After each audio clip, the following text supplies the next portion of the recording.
out of her way and get to her seat without bringing any attention to herself. She'd had a rough morning at home, and her nerves were sprinkling dark sparks into her psyche.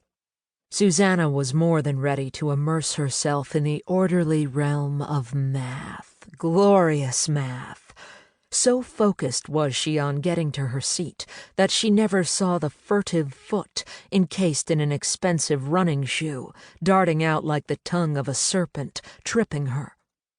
Arms full of books, the gawky teen hit the ground hard, her head knocking against the metal leg of a desk.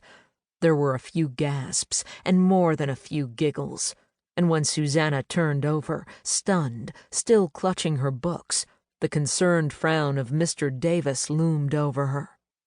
"Susannah, are you okay? What happened here?"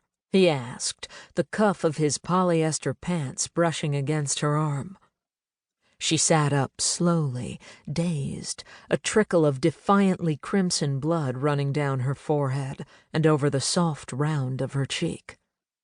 Her heavy glasses were askew, and she pushed them up absently, horrified that every eye in the class was upon her.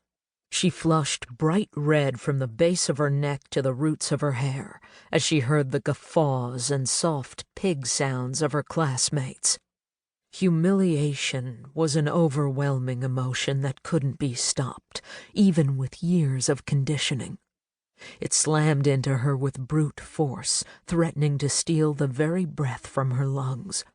Her head throbbed with it, her mouth turned to cotton, and beads of sweat sprung out on her forehead as she worked to control the tremors which rippled through her. It took her a couple of tries, while the teacher blathered on with his concern and his questions, asking if she needed to go to the nurse. But she rolled herself onto her knees, and leaning onto the desk that had struck her, she rose shakily to her feet. Debbie Moran. Smug, snooty Debbie Moran was smirking at her, enjoying the result of her sly move. Until this moment, Susannah hadn't loathed her any more than any of the other simpering American princesses who glided through the halls as though their nimble feet didn't even touch the chipped linoleum. But now, it was different. Now, dainty little Debbie Moran made something dark rise up inside Susannah the Sow, as her classmates called her, something darker than the judgmental little bitch was prepared to deal with, so dark that it made her heart pound, so dark that it made her mouth water. Soon, Debbie Moran, soon. Susannah lumbered from the classroom, with Mr. Davis saying something about it being good that she was going to the nurse, but once out of his sight, she bypassed the office and walked out of the school unchallenged, breathing hard but not from exertion. She huffed and puffed as she walked, striding fast and far as she made her plans, the need for order and justice in her world burning like a hot coal within her. Teeth clenched, hair blowing in the chill autumn breeze, Susannah swiped absently at the tickle on her cheek, fascinated when she saw blood smeared on her fingers.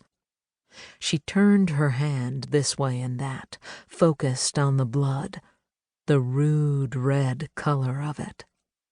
The blood made her think, the blood made her feel, the blood made her hunger. She brought her fingers to her mouth, sucking the crimson liquid in, the metallic blast of it invigorating her. She licked and sucked her fingers until every last trace was gone, and surveyed her pale hand with a slight smile playing about her lips. Soon, Debbie Moran. Soon. Susannah Gunselman was not a joiner. Participation in school activities was just not something that she did, ever. But when the Student Athletics Association put up a flyer saying that they needed servers for the state finals pancake breakfast, she jumped at the chance. The breakfast was scheduled for mid-November, just before Thanksgiving.